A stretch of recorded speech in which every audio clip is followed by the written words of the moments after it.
প্রিয় বন্ধুগণ, আসসালামু আলাইকুম। দূরে কাছে দেশে অথবা বাইরে থেকে কলিজার বন্ধুরা ঠিক এই মুহূর্তে যে যেখান থেকে বাস্তব জীবনের গল্প শোনার জন্য আমার সাথে জয়েন করেছেন, আমি আপন। আর যে আপন জীবনের গল্পের 1385তম পর্বে আপনাকে প্রতিদিনের মতো স্বাগতম জানাচ্ছি। বন্ধুরা, আজ আমি আপনাকে শোনাবো বন্দনগরী চট্টগ্রামের ভাই মিরাজ হোসেনের জীবনের। আসলে ওনাকে হুজুর ডাকতে আমার লজ্জা করে, তাই হুজুর না বললাম, শুধু নামই বললাম। মিরাজ হোসেনের জীবনের চরম প্রতারণামূলক এক শিক্ষণীয় করুণ বাস্তব জীবন কাহিনী। বন্ধুরা, আজকের গল্পের টাইটেল কিয়ামতের ভয় দেখিয়ে সুন্দরী শাশুড়িকে বিয়ে করে মেয়ের জামাই। দেখেন, আজকাল আমাদের কাছে ধর্মটা অনেক সস্তা হয়ে গেছে। বন্ধুরা, খুব খেয়াল করে দেখবেন যে হুজুর যখন কোনো মাহফিলে বয়ান করে, ওয়াজ করে, হুজুর মাঝে মাঝে বলে যে আমরা সবাই খারাপ। কি বলেন ভাইয়েরা? সবাই বলে ঠিক। অন্যায়কেও যদি হুজুর বলে, আমাদের সামনে বসে থাকা দর্শকরা সেটাকেই আলহামদুলিল্লাহ বলে বা হুজুরের ওই অন্যায় কথাটাকেই সাপোর্ট করে যায়। ইসলাম ধর্ম অন্ধ ধর্ম নয়। আপনি অন্ধের মতো আল্লাহকে বিশ্বাস করবেন তা কিন্তু নয়। আল্লাহ স্বয়ং তিনি বলেছেন, নিজেই বলেছেন, শুধু আমি আল্লাহ ব্যতীত এই পৃথিবীতে সব কিছু দৃশ্যমান। আপনি চাইলেই সব কিছুকে দেখতে পারবেন, শুধুমাত্র সৃষ্টিকর্তাকে ছাড়া। বন্ধুরা, অনেকে আমার উপর অনেক অভিযোগ আপনারা ইমেল করেছেন, আমি সবার কাছে অনেকটা সরি, ক্ষমা চেয়ে নিচ্ছি। গতকালকে রাতে আমাদের চ্যানেলের একটু প্রবলেমের কারণে আমরা ব্লগিং ভিডিওটা আপলোড করতে পারিনি। আমরা আজকে অবশ্যই বাংলাদেশ সময় 10টা-15 ভিডিও আপলোড করব। আপনারা যারা এখনও আমার চ্যানেল সাবস্ক্রাইব করেননি, তারা এই আই বাটনে ক্লিক করলে সরাসরি আমার চ্যানেলে চলে যেতে পারবেন। সাবস্ক্রাইব করে রাখলে রাত 10টা-15 আপনারা কাশ্মীরের সৌন্দর্য উপভোগ করতে পারবেন আমার সাথে। ধন্যবাদ সবাইকে। সম্মানিত বন্ধুগণ, আসসালামু আলাইকুম। আমার নাম মোহাম্মদ মিরাজ হোসেন, আমার বাড়ি বন্দনগরী, চট্টগ্রাম। বন্ধুরা, আমি আমার জীবনের গল্পটা শুরু করার শুরুতে আপনাদেরকে আমার পরিবারের সম্বন্ধে জানিয়ে রাখি। আমার পরিবারে আমি আছি, আমার বাবা আছে, মা আছে, রয়েছে আমার দাদা দাদি সহ আমার কাকা ফুফি। আমাদের পরিবারে আরও সদস্য রয়েছে আমার বড় 2টা বোন। আমরা টোটাল 2 বোন 1 ভাই। আমাদের পরিবারটা চট্টগ্রাম শহরের অদূরে কোনো এক অজপাড়া গায়ে এক নিম্ন মধ্যবিত্ত পরিবার। আমার বাবা পেশে একজন খাদেম। আমাদের গ্রামেই একটা মাজার আছে, আমার বাবা ওই মাজারে খাদেমের কাজ করে। বিভিন্ন মানুষরা নিয়ত করে ওই মাজারে আসে, মাজারে এসে গরু ছাগল এটা ওইটা দান করে। আমার আব্বা এগুলো বিক্রি করে এবং বিক্রি করে মাজারের কাজে ব্যয় করে এবং নিজের পরিবার চালায়। ছোটোবেলা থেকেই ওই গরম মাজারের খাদেম হিসাবে আমার বাবা অত্র এলাকাতে অনেক বেশি পরিচিত। আমার বাবা যদিও খাদেমের কাজ করে, আমার বাবা চাইলে কিন্তু অনেক বেশি টাকা উপার্জন করতে পারে, কারণ ওই গরম মাজারে প্রতিদিনে প্রায় অনেক মানুষ হাঁস, মুরগি, ডিম, ছাগল, মাছ এটা ওইটা সবাই দিয়ে যাইত। কিন্তু আমার বাবা কখনোই কোনো দিন অবৈধভাবে মাজারের কোনো টাকা খাইতেন না। মাজারে যত টাকা পয়সা আসতো, সব টাকা পয়সা আমার বাবা মাজারের পিছনে ব্যয় করতেন, অথবা মাজারের নামে আমার বাবা একটা অ্যাকাউন্ট খুলে সেখানেই রেখে দিতেন। আমার বাবা খুব ন্যায় নীতি পরোয়ান একজন ভালো মনের মানুষ ছিলেন। ছোটোবেলা থেকে আমি হয়েছি বাবার খুব এগেনেস্টে, মানে বাবার খুব উল্টা দিক। আমার বাবা নেই সমাজে যতটা ভালো, আমি এই সমাজে ঠিক ততটাই খারাপ। ছোটোবেলা থেকে আমি দেখতে শুনতে খুব বেশি সুদর্শন হই। আমার মায়াবী চেহারা ছিল এবং এমনভাবে আমি জন্ম হবার পরে আমার দাদি নাকি আমাকে দেখে বলেছিল যে না, এটা তো কোনো ছেলে না, এটা তো মেয়ে। আমার চেহারা দেখতে মেয়েদের মতো ছিল, এত মায়াবী ছিল আমার চেহারা। যাই হোক, আমার দাদি খুব টেনশনে পড়ে যায় যে না, এটা কি আসলেই ছেলে না মেয়ে। এরকম করে আমি আস্তে আস্তে বড় হই। আমি দেখতে শুনতে খুব সুদর্শন ছিলাম, একেবারে সুন্দর শরীর ছিল আমার। যে কোনো মানুষ ছোটোবেলায় আমাকে দেখলে একবারের জন্য হলেও কোলে নিত। এমনটাই আমার বাবা মা আর দাদা দাদির মুখে শুনেছিলাম। এমন করেই সবার আদর আর ভালোবাসায় আমার শৈশবের দিনগুলো খুব মোহনীয়ভাবে কাটে। এরকম করতে করতে মোটামুটি একটা পর্যায়ে আমি অনেকটাই বড় হয়ে যাই। এবং আমি যখন বড় হয়ে যাই তখন থেকে আমার দাদি যেহেতু আমাকে এতটা সুদর্শন সুন্দর দেখেছে, আমার দাদি চিন্তা করলো তিনি আমাকে মাদ্রাসার লাইনে পড়াশোনা করাবে। আমার দাদি ভাবতো আমাকে মাদ্রাসার লাইনে পড়াশোনা করাবে এবং বড় হলে তিনি আমাকে অনেক বড় একজন আলেম বা হুজুর বানাবে। এরকম চিন্তা ভাবনাই আমার দাদিমণির মাথায় ছিল। এরপরে দাদি আমাকে একটা মাদ্রাসায় ভর্তি করায়। আমার বয়স তখন একেবারে কম বয়সে আমি মাদ্রাসায় ভর্তি হই। তো মাদ্রাসায় যাইতাম, হুজুররা পড়াইতো, তাদের সাথে পড়তাম ছোটোবেলায়। কিন্তু ভাই, আমার দাদি যদিও আমাকে হুজুর বানাতে চেয়েছিল, মাদ্রাসার লাইনে পড়াশোনা করিয়ে আমাকে ধর্মীয় শিক্ষা দিতে চেয়েছিল, কিন্তু আমি ছিলাম সম্পূর্ণ উল্টা। আমার কাছে গান, বিনোদন, মিউজিক এগুলোই ভালো লাগতো। হিন্দু পাড়াতে মাঝে মাঝে যখন আপনার বাৎসরিক মেলাগুলো হতো অথবা বাৎসরিক কোনো পূজা হতো, আমি না ওদের ওই পূজার অনুষ্ঠানে সবার আগে থাকতাম। এরকমও হতো, গান না শুনলে আমার মা আমাকে খাওয়াইতে পারতেন না। আমি গান শুনবো, গান শুনলে আমি ভাত খাবো। এরকম একটা ধর্মীয় ভালো পরিবারে জন্মগ্রহণ করার পরেও আমি ছিলাম সম্পূর্ণ শয়তান প্রকৃতির একটা ছেলে। এটা আমি নিজেই বুঝতে পারতাম যে আমার কাছে পড়াশোনা ভাল লাগে না, গান, বাদ্য, মিউজিক এগুলোই আমার কাছে পছন্দনীয় ছিল। এরকম করতে করতে দাদি খুব মন খারাপ করতো এবং দাদাভাইকে বলতো যে তোমার নাতিটারে নিয়ে আমি অনেক স্বপ্ন দেখি, আল্লাহ নিদে তোমার নাতিটা একদিন মানুষের মতো মানুষ হয়, ওর যেই সুন্দর চেহারা মাশাল্লাহ, ও যদি মাইক্রোফোন হাতে নিয়ে মানুষকে দিনের পথে ডাকে তাহলে ওর দিকে তাকিয়ে অনেক মানুষ ইসলাম গ্রহণ করবে, দিনের পথে আসবে। তো এই ছিল আমার দাদির স্বপ্ন, কিন্তু দাদির স্বপ্ন কোনোভাবে আমার স্বপ্ন ছিল না। আমার ছোটোবেলা থেকেই স্বপ্ন ছিল আমি সিনেমার নায়ক হব। আমি সিনেমা দেখতে খুব পছন্দ করতাম। আমাদের ঘরের সাদা কালো টেলিভিশন ছিল, যেটার মধ্যে আমার বাবা বিভিন্ন ধরনের আজান শুনতেন বা অন্য অন্য জিনিসগুলো করতেন, বাট আমি এগুলোর মধ্যে অনুষ্ঠান দেখতাম, বিভিন্ন ধরনের নাচ গান দেখতাম। এগুলো নিয়েও আমার বাবা আমার মাকে খুব বকাবাধ্য করতো। অনেকবার আমাদের ঘর থেকে টিভিটা নিয়েও গেছিলো যে না, ঘরে টিভি রাখবে না। এরপরেও যখন আমি বকাবাধ্য করি, এরকমটা করি, পরে আমার আব্বা আবারও নিয়ে আসে। এই করতে করতে আমি মোটামুটি প্রায় অনেকটাই বড় হয়ে যাই। আমার বড় হওয়াটা আমি আপনাকে বলি, তখন আমি দাখিল পরীক্ষা দিব। ওই সময়টাতে দাখিল পরীক্ষার প্রায় আপনার 3 থেকে 4 মাস আগে, দাখিল পরীক্ষা দেওয়ার 3 থেকে 4 মাস আগে আমি কিন্তু মাদ্রাসার সবচেয়ে বাজে ছাত্র ছিলাম।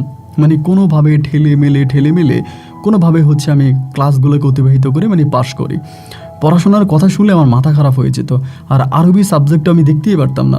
এই সাবজেক্ট পড়তে গেলে আমার কাছে মনে হতো আমার দাঁত ভেঙে যাবে, এত কঠিন সাবজেক্ট।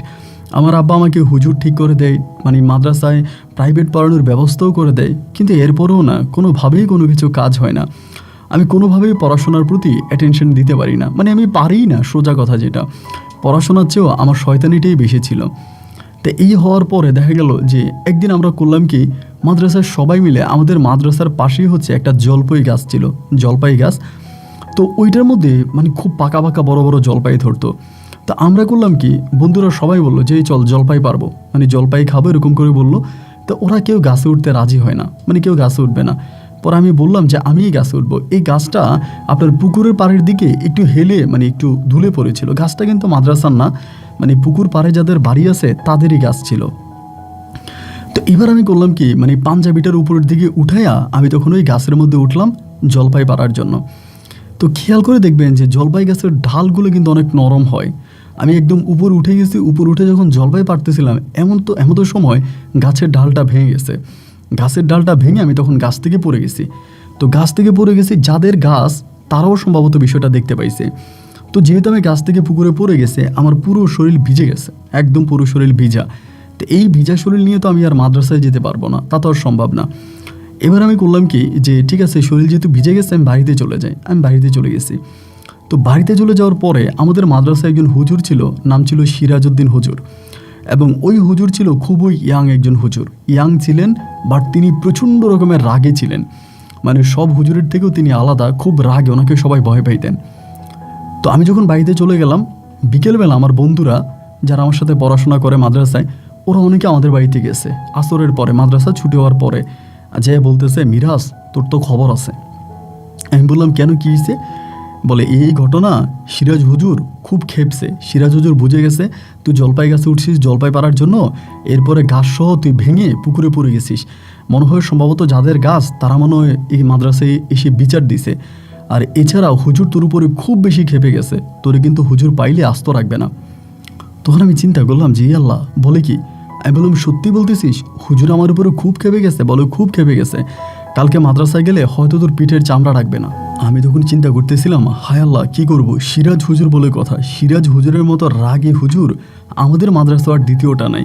এখন হুজুর যদি কোনো না কোনোভাবে যদি আমার উপরে রাগ করেই থাকে, তাহলে মাদ্রাসায় গেলে কিন্তু আমার পিঠের ছাল হুজুর রাখবে না। এর পরের দিন মাদ্রাসার টাইম হয়ে গেল। আমি আমার মারে বললাম যে আমার পেট ব্যথা করে মাদ্রাসায় যাবো না। আমার আম্মা বলে, দেখ মাদ্রাসায় যা, বকাবাধ্য করতেছিলাম, আমি গেলাম না, ওই দিনটা কাটাই দিলাম। বন্ধুদের সাথে যোগাযোগ করলাম বিকেলবেলা, কিরে সিরাজ হুজুর আমারে খোঁজ করছিল। বলে খোঁজ করছে মানে কালকে যদি মাদ্রাসায় না যাস তাহলে কিন্তু বাড়িতে চলে আসবে হুজুর তোরা খোঁজার জন্য, আর বাড়িতে এসে উল্টা তোর আব্বা আম্মার কাছে বিচার দিবে। আমি বললাম আয় হায়, ঘরের মধ্যেও থাক আমার জন্য দায় হয়ে গেল। আমি চিন্তা করলাম মাদ্রাসায় গেলে না হয় হুজুর আমারে মারবে, এটুকুই করবে, কিন্তু আমি যদি মাদ্রাসায় না যাই হুজুর আমার বাড়িতে চলে আসবে, আর বাড়িতে এসে এই ঘটনা যদি আব্বার কাছে বলে দেয়, আব্বা তো এমনি আমার উপরে খেপে আছে, রেগে আছে, তার উপরে যদি হুজুর আবার এসে বলে যে আমি এমন কলঙ্ক করেছি, এমন ঘটনা ঘটাইছি, আব্বা তো আর আমার আস্ত রাখবে না, আমারে মেরে হাড্ডিগুড্ডি সব ভেঙেই ফেলবে। এবার খুব ভয় পেয়ে গেছি, ভয় পেয়ে চিন্তা করলাম যে না, আল্লাহ যায় রাখছে কপালে তাই হবে, ভাগ্যে যা আছে তাই হবে। আমি কালকে মাদ্রাসায় যাব এবং মাদ্রাসায় গিয়ে দেখি কি হয়, পরিস্থিতি বুঝবো কি হয়। এর পরের দিন আমি তখন করলাম কি, মাদ্রাসায় গেলাম। মাদ্রাসায় যাওয়ার পরে প্রথমত কোনো কিছু ঘটলো না বা কিছুই হলো না, হুজুরের সাথে দেখা হলো, আমি হুজুরকে সালাম দিলাম, হুজুর সালামের উত্তর নিল, সব কিছু ঠিক আছে। ক্লাস শুরু হলো, প্রথম ক্লাসটা চলে গেছে।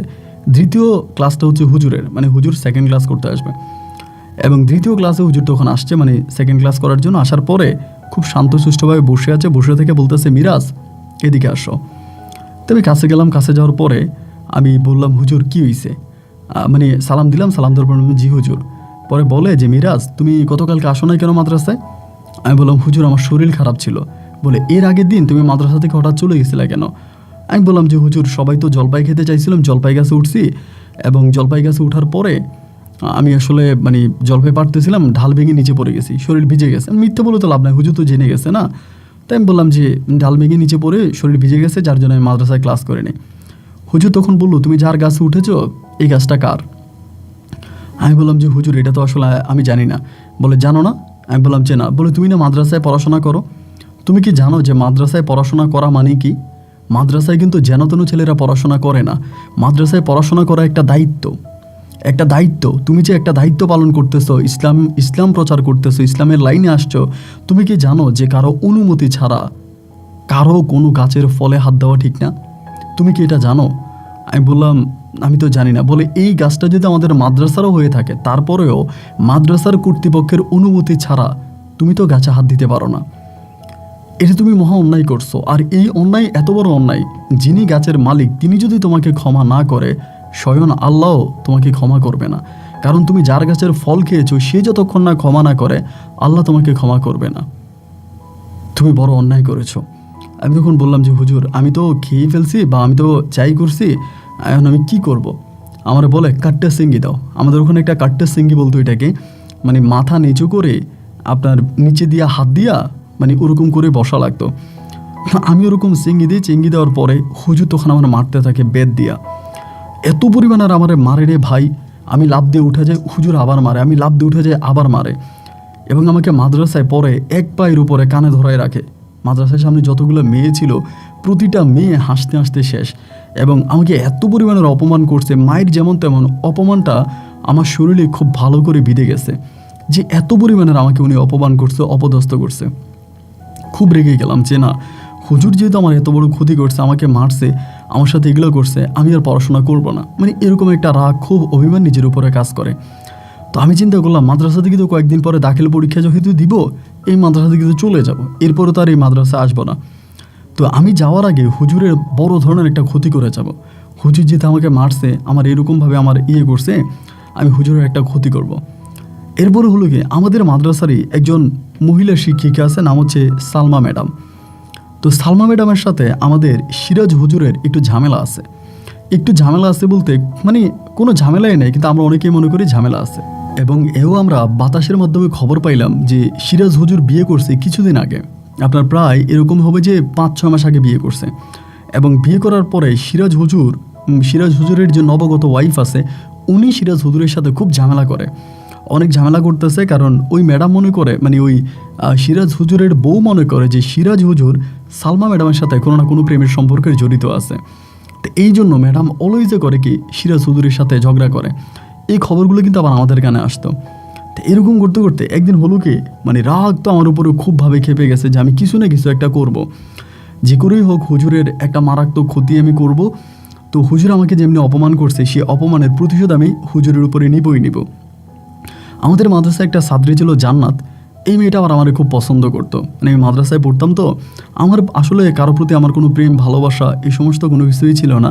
আমি এক অন্যরকম জীবনযাপন করতাম। বাট এই মেয়েটা আমার খুব পছন্দ করতো, আমার চলন বলন কথাবার্তা সব কিছুর প্রতি মেয়েটা অনেক আকর্ষণ ছিল এবং আমাকে প্রেমের চিঠিও লিখছে।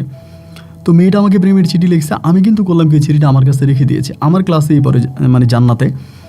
এরপরে হলো কি, একদিন হলো কি, হঠাৎ করে আমি দেখলাম যে হুজুর, মানে আমাদের যে হুজুর আছে সিরাজ হুজুর, হুজুরের আবার একটা কিতাব আছে। এটা আসলে একটা ধর্মীয় বই আর কি। এই বইটা হুজুর সবসময় তার সাথে রাখে, অলওয়েজই তার সাথে রাখে, বইটা সবসময় হুজুরের সাথেই থাকে। একদিন দেখলাম কি লেজার পিরিয়ডের সময় হুজুরের এই বইটা মানে আপনার ইয়ের উপরে পড়ে আছে, টেবিলের উপরে পড়ে আছে। অফিস রুমের ভিতরে, অফিসে কেউ নাই, সবাই সম্ভবত নামাজ কালাম পড়তে গেছে, বইটাও কিন্তু হুজুরের সবসময় সাথেই থাকে। এই মুহূর্তে আমি তখন বললাম কি আমার আবার আরেকটা ভালো অভ্যাস ছিল, এটা হয়তো অনেকেই পারে না, আমি 2-3 রকমের হাতের লেখা লিখতে পারতাম। মানে আমি একরকমে আমি 2-3 রকমের হাতের লেখা লিখবো, মানে কেউ বুঝতেই পারবে না যে এটা আমার লেখা। এরকমভাবে আমি 2-3 রকমের হাতের লেখা লিখতে পারি। এটা আমার একটা ছোটোবেলা থেকে একটা অভ্যাস আছে যে মানে আমার হাতের লেখা এটা কেউ বুঝতে পারবে না, আমি 2 রকমের লিখতে পারি। এবার হলো কি, আমি হঠাৎ করে মাথায় একটা আইডিয়া আসলো যে আমি হুজুরের ফ্যামিলিতে অপমান করব, যেভাবে হুজুর আমাকে মাদ্রাসা অপমান করছে। আমি তখন করলাম কি, এই হুজুরের ওই কিতাবের ভিতরে, মানে বইটার ভিতরে আমি তখন একটা চিঠি লিখলাম, আর চিঠির ভাষা দিলাম আমাদের সালমা ম্যাডাম। এবং ভাষা মানে চিঠির মধ্যে এমন সব কথা লিখছি যা আসলে বলার মতো না, অল্প একটা ছোট্ট একটা চিঠি লিখছি, লেখা এইটা আমি তখন করলাম কি বইয়ের ভিতরে ঢুকিয়ে দিলাম। মাদ্রাসায় তো কেউ নেই, মাদ্রাসা খালি, সবাই তখন জোহরের নামাজ পড়ার জন্য গেছে। এই সময়তে আমি তো নামাজ পড়ি না, দেন আমি তখন ওই বইয়ের ভিতরে চিঠিটা ঢুকিয়ে দিলাম। ঢুকিয়ে দেওয়ার পরে চিন্তা করতেছি এই চিঠি নিয়ে, মানে এই বই নিয়ে হুজুর যখন ঘরে যাবে তখন তো অবশ্যই হুজুরের ওয়াইফের কারণে তো আমাকে খবরটা দিতে হবে যে বইয়ের ভিতরে চিঠি আছে। আর হুজুর যদি পেয়ে যায় তাহলে তো পেয়েই গেল, আর যদি না পায় তাহলে হুজুরের বউয়ের কাছে বলতে হবে যে বইয়ের ভিতরে সালমা ম্যাডামের দেওয়া চিঠি আছে। এখন হুজুরের বউয়ের কাছে আমি এটা কেমনে বলবো? তখন হঠাৎ মাথায় আইডিয়া আসছে, আরে আমার না একটা প্রেমিকা আছে বা আমারে পছন্দ করে জান্নাত, আমি ঘটনাটা জান্নাতকে জানাই। তখন আমি কী করলাম, আপনার মানে লেজার পিরিয়ডের পরে আমাদের 4টা ক্লাস হয়, 4টা ক্লাসের পরে ক্লাস ছুটি হয়, 2টা ক্লাসের সময় আমি তখন জান্নাতকে বললাম, জান্নাত মাদ্রাসার ছুটি হলে আমার সাথে তোর কথা আছে, কথা বলিস। ও তো ভাই একদম খুশিতে টইটম্বুর, ভাবছে যে আমি ওর প্রেমের প্রস্তাব দিব বা ওই যে মানে প্রস্তাবের উত্তর দিবে, এরকমটা ভাবছিল। তো মাদ্রাসা ছুটি হওয়ার পর আমি তখন বললাম, জান্নাত তুই এখন ডিরেক্টলি হচ্ছে হুজুরের বাড়িতে যাবি, সিরাজ হুজুরের বাড়িতে। বলে কেন? আমি বললাম, সিরাজ হুজুরের বাড়িতে গিয়ে তুই সিরাজ হুজুরের বউরে বলবি আপনার স্বামীর হাতে যে বইটা থাকে ওই বইটা চেক করেন একটু, তাহলে একটা গোপন জিনিস পাবেন, এইটা হুজুরের বউকে বলে আসবি। ও আমার বলে, আমি হুজুরের বইয়ের ভিতরে গোপন জিনিস আছে, এইটা হুজুরের বউকে বলতে যাবো কেন বা কেন বলবো? আমি বললাম, তুমি আমার ভালোবাসো না? বলে বাসি। আমি বললাম, তুমি আমার সাথে প্রেম করতে চাও না? বলে চাই। আমি বললাম, যদি আমাকে ভালোবাসো, যদি আমার সাথে প্রেম করতে চাও, তাহলে আমি তোমার সাথে রিলেশন করব যদি তুমি আমার এই ছোট্ট কাজটা করে দাও। ও আমাকে বলতেছে, মানে আমি হুজুরের বউকে এটা বলবো, এতে তোমার লাভটা কি? মানে তোমার কী লাভ? আমি বললাম, তুমি আমার এত লাভ খুঁজছো না, আমার এত লাভ খোঁজার দরকার নাই, আমি তোমাকে যেটা বলছি তুমি সেটাই করো। শুধুমাত্র হুজুরের বউকে গিয়ে এইটাই বলবা, হুজুর বাড়িতে যাওয়ার পরে হুজুরের বউকেই তুমি গিয়ে বলবা যে হুজুরের বইটা যেন চেক করে, তাহলে একটা ছোট্ট জিনিস পাবে। গোপনে ম্যাডামকে এটা বলবা। ও বলে, ম্যাডাম যদি আমাকে চিনে যায়, যদি হুজুরকে বলে দেয়? আমি বললাম, ধুরো, তুমি তো বোরকার মুখোশ পরে যাবা, তোমারে চিনবে কেমনে? চিনার কোনো উপায় নেই, আমি যেভাবে বলছি তুমি এভাবেই যাইবা। এরপরে আপনার মাদ্রাসা ছুটি হয়ে গেল। ছুটি যাওয়ার পরে সাইকেলে করে হুজুর তখন করলো কি বাসার দিকে যাচ্ছে।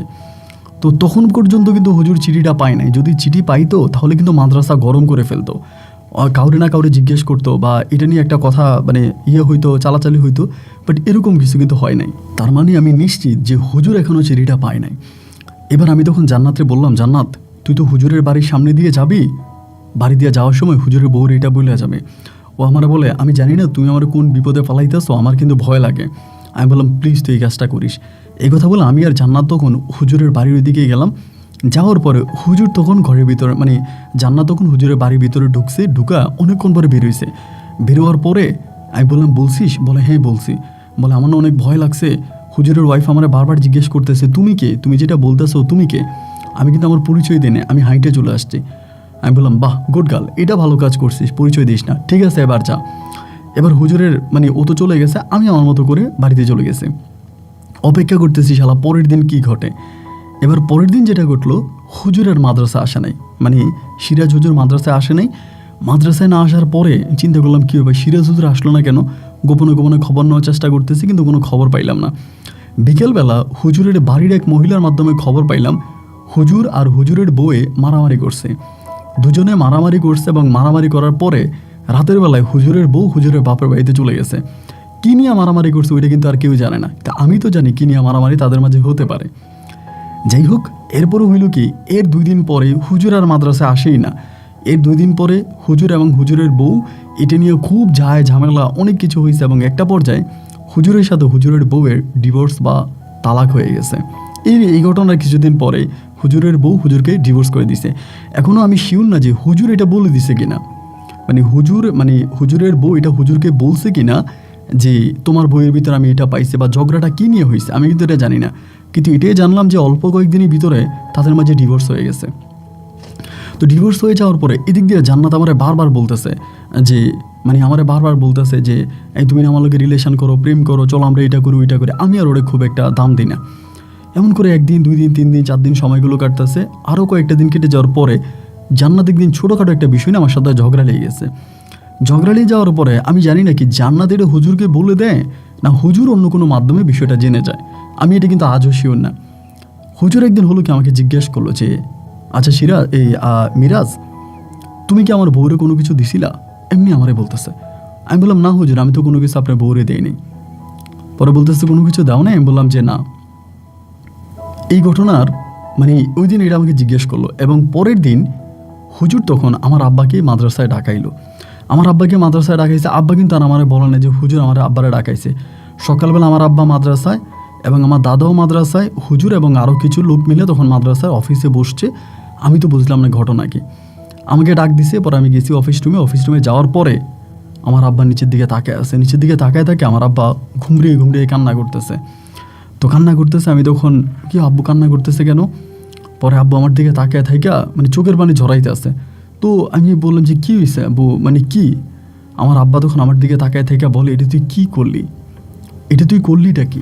আমি তখন অবাক হয়ে গেলাম যে কি ব্যাপার, এটা কি নিয়ে ঘটনা? আমার আব্বা, আমার দাদা, আবার আমার আব্বা কান্না করতেছে। আমি তখন বললাম যে আব্বা আমি কি করছি, আপনি তো আমারে বলবেন যে আমি অন্যায়টা কি করছি। আমার আব্বা বলে জানিস এই দুনিয়াতে শয়তান সবচেয়ে কোন কাজটা করে সবচেয়ে বেশি খুশি হয়? দুনিয়াতে শয়তান কোন কাজটা করলে সে সবচেয়ে বেশি আনন্দিত হয়, খুশি হয়? আমি বললাম আব্বা কোন কাজ? বলে স্বামী স্ত্রীর মাধ্যমে ঝগড়া লাগিয়ে দেওয়া এবং স্বামী এবং স্ত্রীর সম্পর্ক আলাদা করে দেওয়া, তাদের মাঝে ডিভোর্স করাই দেওয়া, তালাক করে দেওয়া, এই কাজগুলো করলেই শয়তান সবচেয়ে বেশি খুশি হয়। এবং শয়তানের ভিতরে ছোট যে শয়তানগুলো আছে তারা যখন এই ধরনের কাজগুলো করতে পারে, তাদের যে রাজা আছে, তাদের যেই সর্দার আছে ইবলিশ তাদেরকে অনেক বেশি পুরস্কৃত করে। আজ আমি জানতে চাই তুই কি মানুষ না শয়তান? আমি বললাম আব্বু আমি কি করছি? আবার যখন বলছে কি করছি, আব্বু তখন করলো কি একটা ব্যাট নিয়ে এসে আমাকে মাদ্রাসার মধ্যে কুকুরের মতো পিটাতে শুরু করছে। আমার দাদা, আমার অন্য হুজুর এসে আমার আব্বারে ধরে, আব্বা আমারে মারতে কি পরিমাণের মারা মারছে। আমারে মাইরে একটা রুমের ভিতরে ঢুকেছে এবং সেই রুমের ভিতরে ঢুকে আমার আব্বা দরজা আটকায়া আমার ভিতরে এমন মারা মারছে যে আমি জ্ঞান হারাই ফেলছি, অজ্ঞান হয়ে গেছি, এইভাবে মারছে। আমার যখন জ্ঞান ফিরে তখন আমি দেখি আমাদের এলাকার একটা ফার্মেসির পিছনে রুমে শুয়ে আছি, আমার হাতে ইঞ্জেকশন চলতেছে, আমার পুরো শরীর ফাটা, এমন মারা মারছে যে পুরো রক্ত বের করে ফেলছে। তো আমি তখন আর কিছু বললাম না, কি হয়েছে আমি আর জানি না। তো আমার যে বড় 2টা বোন আছে, একেবারে বড়টার বিয়ে হয়ে গেছে, আর যেটা আমার ইমিডিয়েট বড় ওইটা এখনও বিয়ে হয় নাই। তো আমার বোন আমার ওই ফার্মেসিতে এসে বলতেছে তুই এটা কী কাজ করলি, তুই কিভাবে পারলি যে সিরাজ হুজুরের মতো একটা ভালো হুজুরের নামে এমন একটা বদনাম দিয়ে তার সংসারটাকে আলাদা করে দিতে? তা আমি তখন বললাম যে বোন এটা সিরাজ হুজুরে কে বলছে? বলে কে আর বলবে, যে বলার সেই বলছে। তুই এই কাজটা কেন করলি, এই কাজটা তুই ভালো করছিস? আমি তখন আর কীভাবে সিরাজ হুজুর জানলো, সিরাজ হুজুরকে কে বলে দিল বা প্রমাণ কি, সব কোনো কিছু কিন্তু আমি জানি না। জানতে পারলাম যে সিরাজ হুজুর সব ঘটনা জেনে গেছে এবং জেনে যাওয়ার পরে আমার সাথে এগুলো করছে। আব্বা তখন আম্মাকে বলে দিল যে ও যাতে আর কখনোই আমার বাড়িতে না থাকে, আমার ঘরে না থাকে। আমার আব্বা তখন আমাকে বাড়ি থেকে বের করে দিল। এই ঘটনার পরে বাড়ি থেকে বের করে দেওয়ার পরে তখন আমি আমার নানু বাড়িতে চলে গেছি। আমার নানা ভাই কিন্তু আবার একটা মসজিদের ইমাম, একটা মসজিদে ইমামতি করে আমার নানা ভাই। তা আমি তখন নানু বাড়িতে চলে গেছি। নানু বাড়িতে চলে যাওয়ার পর আমার শয়তানি অনেকটা কমে গেছে। মানে যেই শয়তানি করতাম বা এই ঘটনার পরে আমি অনেকটা শান্ত হয়ে গেছি। সবাই দাখিল পরীক্ষা দিছে মাদ্রাসায়, আমি আর পরীক্ষা দিতে পারি নাই। আমি আর পরীক্ষা দিই নাই, সবার রেজাল্ট বের হয়েছে, তারা কলেজে গেছে, বাট আমি আর কলেজ জীবনে যাইতে পারি নাই। তো নানু বাড়িতে যাওয়ার পর অনেকটা শান্ত হয়ে গেছি। নানা ভাইয়ের সাথে মসজিদে যাই, করি। কিন্তু আমার ভাই গজল গাইতাম আর কি, মানে আমার গজলের কণ্ঠটা অনেক সুন্দর ছিল। মানে আমি যখন গজল গাই, মানে যে কোনো মানুষ আমার গজল শুনলে মানে পাগল হয়ে যেত, আমার কণ্ঠ অনেক বেশি সুন্দর ছিল। তো নানা ভাই যে মসজিদে ইমামতি করতো সেই মসজিদে আমি যাইতাম। যাওয়ার পরে ওই মসজিদে আমি আবার গজল গাইতাম, কেরাত গাইতাম, সবাই আমাকে অনেক ভালোবাসতো। এভাবে 3-4 মাসের মতো আমি আমার নানু বাড়িতে থাকি। তো 3-4 মাস থাকার পরে আমার দাদা দাদি তখন বলতেছে যে আমি অন্যায় করছি, অপরাধ করছি, যাই করছি আমাকে যাতে বাড়িতে নিয়ে আসে। আমার আব্বাকে বুঝিয়ে শুনিয়ে পরে আমার দাদাভাই আর আমার দাদি আমাকে আবারও বাড়িতে নিয়ে আসে। তো বাড়িতে আনলে পরে আমার আব্বা কিন্তু আর আমার সাথে কথা বলে না, টোটালি আমার আব্বা আমার সাথে কথা বলে না, আমিও আর আব্বুর সাথে কোনো বিষয় নিয়ে কথা বলি না। যেহেতু এরকম একটা ঘটনা ঘটে গেছে, এরপরে আমি এই বিষয় নিয়ে কথা বলি না। তো এমন করে সময়গুলো কাটতেছে। আমাদের বাড়িতে মানে আমাদের যে গ্রাম আর কি, আমাদের গ্রামে অর্ধেকের চেয়েও বেশি জায়গা একটা লোকের, যার নাম হচ্ছে সুলতান আলী, এবং তিনি হচ্ছে সৌদি থাকে, তারা ফ্যামিলি সহ সৌদি আরবে থাকে। তাদের প্রচুর জায়গা সম্পত্তি, বাট মজার বিষয় হচ্ছে তারা ওই জায়গা সম্পত্তি কাউকে বর্গাও দেয় না বা বিক্রিও করে না, যে যার মতো করে এগুলো চাষাবাদ করে নিচ্ছে। বাট ওনাদের কোনো অভিযোগ নাই।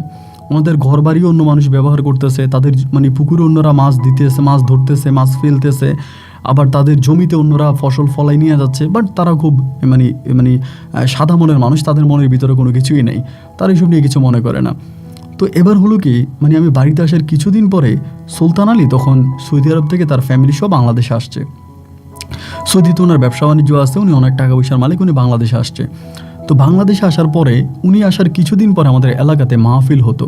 তখন শীতকাল ছিল, শীতের মৌসুম, ওখানে মাহফিল হয়। তো মাহফিল হইলে পরে মাহফিলের সময় মানে আমাদের ওয়াজের সময় তখন বড় বড় হুজুরদেরকে দাওয়াত করা হয়, বক্তারা বক্তব্য করে। তো এরকম করে এশার নামাজের পরে তখন আমাদের এলাকার মানে আমার নানা ভাই ওই মাহফিলে ছিল আর কি, উনিও আসছে অতিথি হিসাবে ওয়াজ করার জন্য।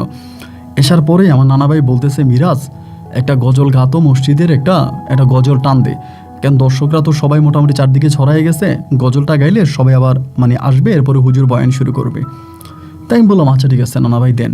পরে আমি মাইক্রোফোন হাতে নিয়ে মদিনারি বুলবুল ওরকম একটা গজল টান দিলাম, খুব মিষ্টি করে গজলটা গাইলাম। গাওয়ার পরে গজলটা অনেক সুন্দর হয়েছে এবং গজলও শেষ হলো, ওই মাহফিলও শেষ হলো। পরের দিন 10টা বাজে, আনুমানিক 10টার দিকে ওই সুলতান আলীর পরিবারেরই একজন কাজের লোক, মানে সুলতান আলীর পরিবারে কাজ করে, উনি আমাদের বাড়িতে আসছে। আইসা বলতেছে, মিরাজ এই সুলতান আলী তোমার যাইতে বলছে। তখন 10টা 10:30 মতো যে কিরি উনি আমার কেন যাইতে বলছে।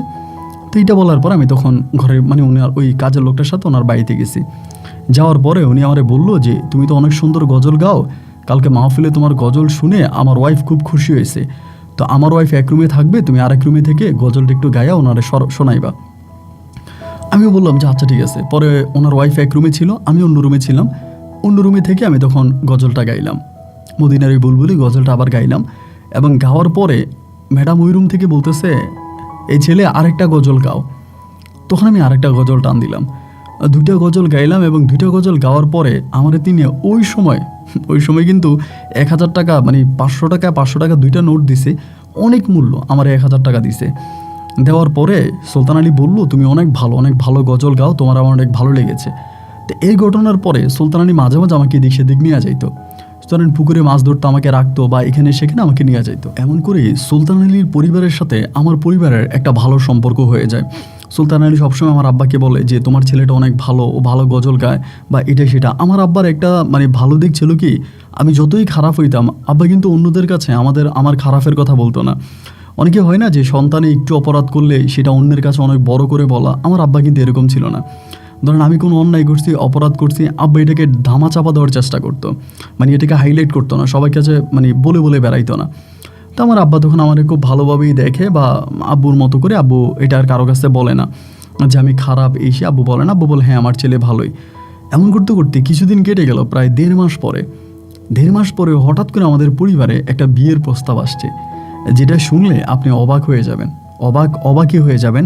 প্রস্তাব আসছে এটা যে আপনার সুলতান আলীর একটাই মেয়ে, এই মেয়েটি একটু প্রতিবন্ধী টাইপের আর কি, কিছুটা প্রতিবন্ধী টাইপের, চোখে খুব বেশি দেখে না, একটু প্রতিবন্ধী টাইপের, মেয়েটার নাম হচ্ছে মাইশা। সিরাজ আলী মানে আপনার সুলতান আলী করলো কি, তার মানে পরিবারের মাধ্যমে আমার আব্বার কাছে বিয়ের প্রস্তাব পাঠাইছে। উনি ওনার একমাত্র মেয়ে মাইশাকে আমার কাছে বিয়ে দিতে চায়। আমাকে তার অনেক ভালো লাগছে, তার ওয়াইফ আমাকে দেখছে। আমি কিন্তু মানে সুলতান আলীর বউকে দেখি নাই। উনি এতটাই পর্দা করতো, স্বামী ব্যতীত কারো সামনে কোনোদিনও যায় নাই। এবং উনি ওনারে বিয়ে করার পরে একমাত্র ওনার স্বামী ছাড়া ওনারে কেউ দেখে নাই এই পর্যন্ত। আমাদের গ্রামের এত পরিমাণের পর্দাশীল একজন নারী, উনি সৌদি আরবে থাকে, হজ করে, বিভিন্ন মানে ধর্মীয় একজন মানুষ। তো ওনারা আমি দেখি নাই।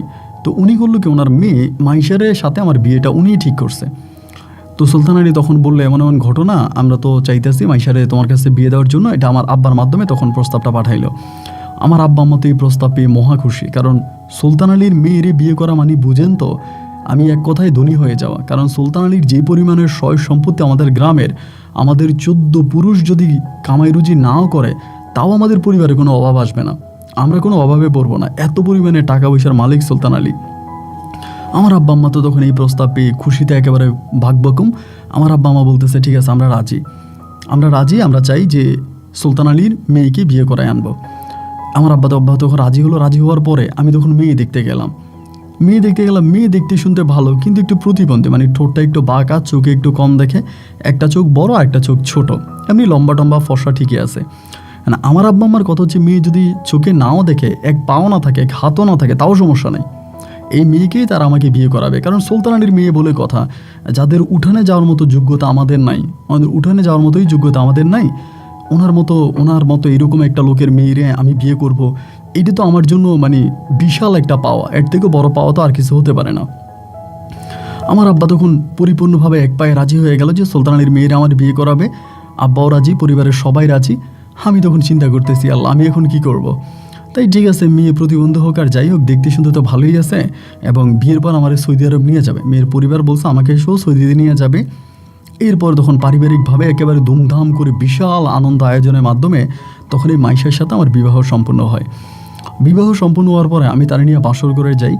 তো বাসর ঘরে গিয়ে আমি বিস্তারিত না বলি, জাস্ট এইটুকুই বলি যে আমার কাছে মনে হলো যে আমি যারা বিয়ে করছি সে আসলেই একটা পাগল, মানে পুরোপুরিভাবে পাগল, কারণ তার সাথে আমার কোনো শারীরিক সম্পর্ক হয় নাই। তো উনি যে একজন প্রতিবন্ধী ছিল, মাইশা যে শুধু একটা প্রতিবন্ধী ছিল তা কিন্তু নয়, সে মোটামুটি একটু পাগলও ছিল। তো এমন করেই তখন এই ঘটনার পরে আমার মানে মাইশার সাথে আমার আর ভালো যাচ্ছিল না। এরপরও ভাবলাম যে সিরাজ আলী হয়তো মানে সুলতান আলী হয়তো আমাকে নিয়ে যাবে, আমাকে সৌদি আরবে নিয়ে যাবে, এই লোভে আমি তখন বসে আছি। বিয়ে হওয়ার প্রায় 1.5 মাসের মাথায় সুলতান আলী তখন করলো কি, তার বউকে নিয়ে সে আবারও পুনরায় সৌদি আরবে চলে গেল, কিন্তু মেয়েরে নিল না, মানে মাইশাকে নিল না, মাইশাকে রেখে গেল। মাইশাকে উনি রেখে উনি চলে গেছে সৌদি আরবে। আবার এখানে আরেকটা বিষয় বলে রাখি, মাইশা কিন্তু ওনার আপন মেয়ে না, ওনার কোনো সন্তানাদি হয় নাই, বিয়ের পরে কোনো ছেলে মেয়ে হয় নাই।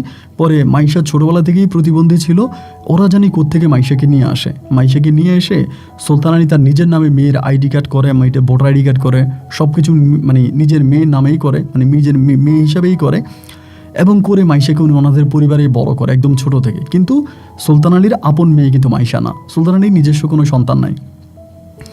যাই হোক, এরপরে আমি মাইশার সাথে আসি, উনি আমাকে নিবে টিবে বলে আমার টাসপোর্ট করাইলো।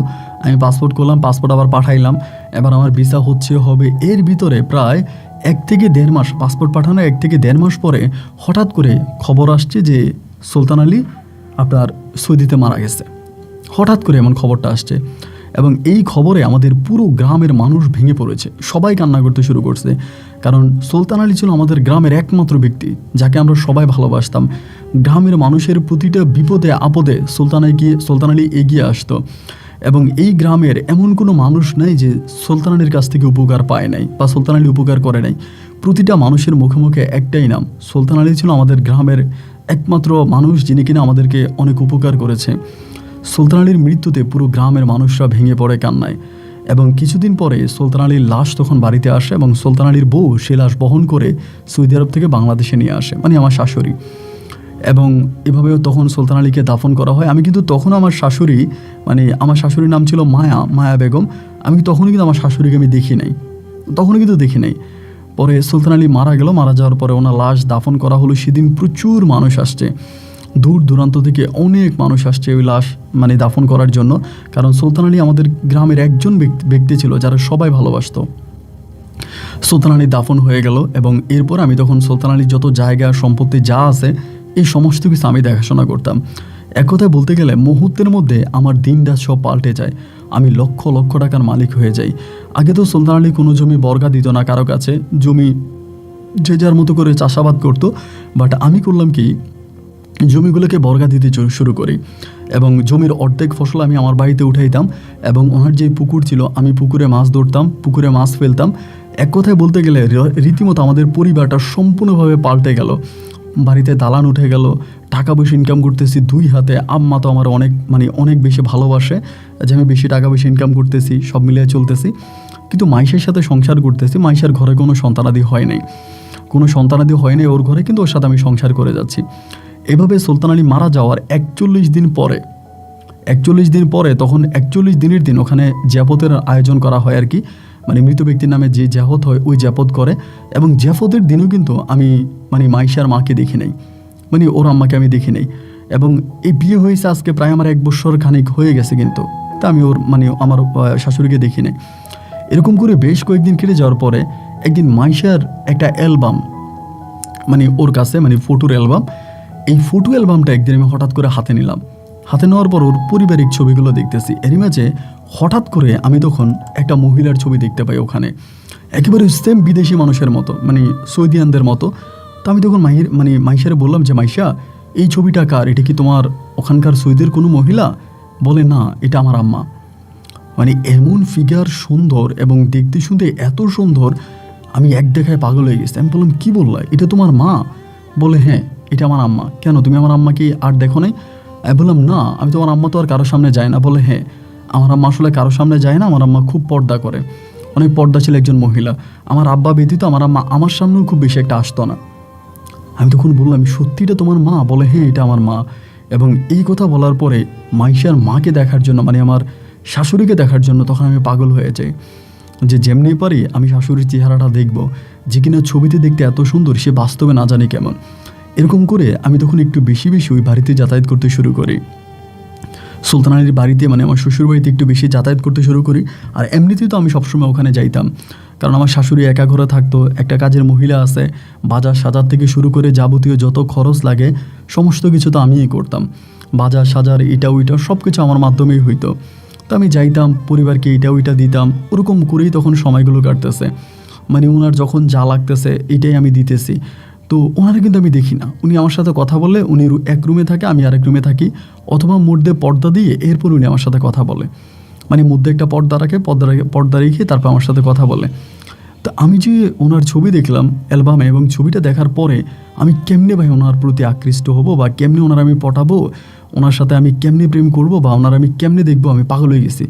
এক কথায় বলতে গেলে আমি পাগল হয়ে গেছি। ওই সময়তে আমার শাশুড়ির প্রতি আমার এক ধরনের খারাপ নেশা কাজ করতে শুরু করে, একটা নেশা কাজ করতে শুরু করে। এবং একটা পর্যায়ে আমি জাস্ট টাইম গুনতেছি, পাস করতেছি যে কেমনি ওনারে পাই, কেমনে পাই এবং কেমনি ওনার সাথে ওনার চেহারাটা আমি দেখতে পাই। এরকম করে দীর্ঘদিন কেটে গেল, বিভিন্ন অজুহাত খুঁজতেছি, কিন্তু কোনো অজুহাতে আমি ওনার ঘর পর্যন্ত যেতে পারি না, ওনার চেহারা দেখতে পারি না, ওনার ওই ঘরে যেতে পারি না, ওর চেহারা দেখতে পারি না, কোনোভাবেই পারি না। এরকম করতে করতে 1 দিন 2 দিন 3 দিন 4 দিন প্রতিদিন সময় কাটতেছে। এবং তখন কিন্তু আমি আবার আমার শাশুড়ির সাথে মাঝে মাঝে কথা বলতাম। কথা কেমনি বলি, মধ্যে একটা পর্দা রেখে উনি এক পাশে বসে, আমি এক পাশে বসে দুজনে ধর্মীয় বিষয় নিয়ে আলোচনা করি। আমার পাশে আমার বউ বসে, আমি আর আমার বউ এক পাশে বসি, এবং উনি পর্দার অন্য পাশে বসে আমার সাথে ধর্মীয় বিষয় নিয়ে আলোচনা করে, আমিও ওনার সাথে আলোচনা করি। ওই সময়টাতে কিন্তু আমি আবার বিভিন্ন জায়গায় ওয়াজ মাহফিল করতাম, বিভিন্ন স্টেজে যাইতাম, বিভিন্ন স্টেজে গিয়ে ওয়াজ করতাম, মাহফিল করতাম, মানুষ টাকা পয়সা দিত, ওগুলোই কিন্তু আমি ওই সময় বেশি করতাম। যদিও আমার মাঝে কোনো এলিমি শিক্ষা তেমনভাবে ছিল না, আমি দাখিল পাশও করি নাই, যেটা সত্যি কথা। তারপরেও আমার কণ্ঠ সুমধুর হওয়ার কারণে আমাকে বিভিন্ন জায়গায় ওয়াজ মাহফিলে নিয়ে যেত। আর বিশেষ করে আমার নানা ভাই তো বিভিন্ন জায়গায় ওয়াজ করতো, এবং নানা ভাইয়ের জন্যই কিন্তু মানুষ আমাকে নিয়ে যেত বিভিন্ন জায়গায়। আমার ওই নানার পরিচয়ে, নানার নাতি হিসেবে আমার নানা অনেক বড় মাপের মাওলানাও ছিলেন, তো ওনার নাতি হিসেবে বিভিন্ন জায়গায় আমি যাইতাম, ওয়াজ মাহফিল করতাম। তো এরকম করতে করতে দেখা গেল যে আমি চিন্তা করতেছি কেমনি ওনার একটু দেখা যায়, ওনার একটু কীভাবে দেখতে পারি। তো কোনোভাবেই আমি ওনারে দেখার কোনো সুযোগ বা কোনো কিছু আমি পাই না। এবং না পাওয়ার পরে লাস্ট পর্যন্ত একদিন আমি একটা মাহফিলে গেছিলাম কক্সবাজারের ওখানে। কক্সবাজার ওখানে 3 দিন ব্যাপী একটা ওয়াজ হয়, ওই ওয়াজ মাহফিলে গেছি এবং যাওয়ার পরে ওইখানে 2 দিন থাকতে হবে, 2 দিন থেকে তারপর আমি ওয়াজ করে আসবো। দ্বিতীয় দিনের মাথায় ওই দিন জানতে পারলাম যে এলাকায় মাহফিল, ওই এলাকাতে অনেক বড় একজন কবিরাজ আছে, কবিরাজ প্লাস তান্ত্রিক। উনি হিন্দু ছিলেন, হিন্দু থেকে মুসলিম হয়েছে, কিন্তু উনি কবিরাজ, এবং এত বড় কবিরাজ যা বলার মতো না, এবং তিনি সব কিছু পারে, মানে খুব বড় মাপের একজন কবিরাজ। এটা জানার পরে আমি ওই দিন যে ওয়াজে গেছিলাম, ওই ওয়াজ থেকে আমি একদিন কবিরাজের বাড়িতে যাই। ওনার বাড়িতে প্রচুর মানুষ হয়, মানে অনেক মানুষের মানে এক কথায় বলতে গেলে রাত 10টা থেকে, মানে সকাল 10টা থেকে রাত 12টা 1টা পর্যন্ত ওনার আপনার টাইম পাবেন না, এত মানুষ ওনার ওখানে। তারপরেও আমি আস্তে আস্তে করে একটু সুযোগ নিলাম, সুযোগ নিয়ে ওনার সাথে কথা বললাম। কথা বলার পরে আমি ওনাকে ডিরেক্ট বললাম যে টাকা পয়সা কোনো বিষয় না, আপনি যত টাকা চান আমি তত টাকা আপনাকে দিব, কিন্তু আমি আপনারে মানে একটা মানুষকে আমি মানে ভোগ করতে চাই, সোজা কথায় যেটা, এটা মানুষটাকে আমি চাই এবং কিভাবে করা যায়। উনি তখন আমারে বলল যে এটা তো কোনো বিষয় না, ঠিক আছে আমি করে দিব, কিন্তু অ্যামাউন্টের কথা আমাকে বললো। আমি বললাম ঠিক আছে। উনি তখন আমাকে একটা বললো যে আপনি একটা কাগজের ভিতরে লেখেন যে আপনি তারে কি মেসেজগুলো দিতে চান, তারে আপনি কি বাণীগুলো দিতে চান, কোন কথাগুলো তারে আপনি বলতে চান, এইটা একটা মেসেজ আকারে আপনি কাগজের মধ্যে লেখেন, এবং যেই জিনিসগুলো আপনি লিখবেন সেই জিনিসগুলোই সে স্বপ্নে দেখবে। মানে আমাকে এটা বললো যে একটা কাগজের ভিতরে আমি যে লেখাগুলো লিখবো, এই লেখাগুলোই আমার শাশুড়ি, মানে আমি যাকে পটাতে চাই, সে স্বপ্নে দেখবে। তা আপনি লেখেন। যখন আমাকে কাগজ কলম দিল লেখার জন্য, আমি তখন চিন্তা করলাম যে কি লেখা যায়, মানে আমি কি লিখবো, ওইটা দেখলে আমি যেটা লিখবো ওইটা উনি স্বপ্নে দেখবে।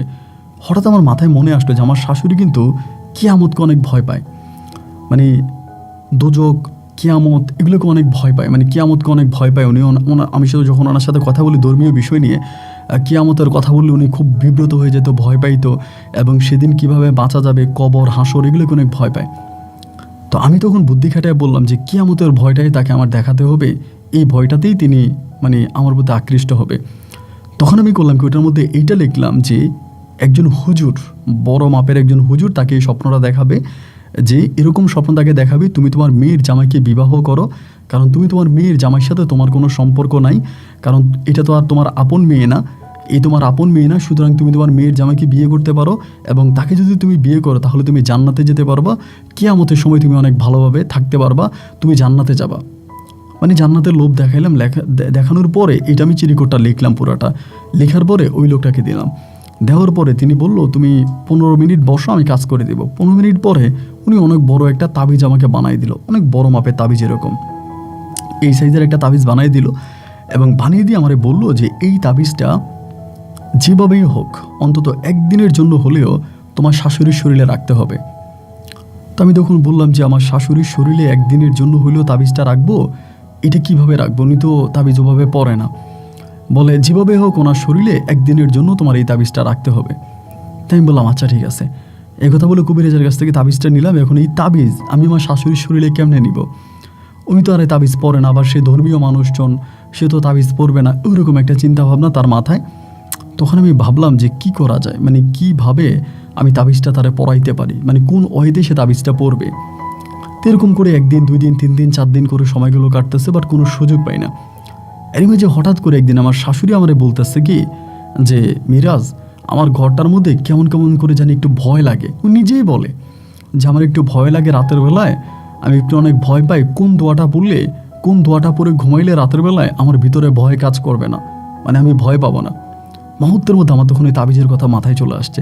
এর আগেও ওনাকে তাবিজটা পরানোর জন্য আমি অনেক চেষ্টা করছি, কিন্তু পারি নাই।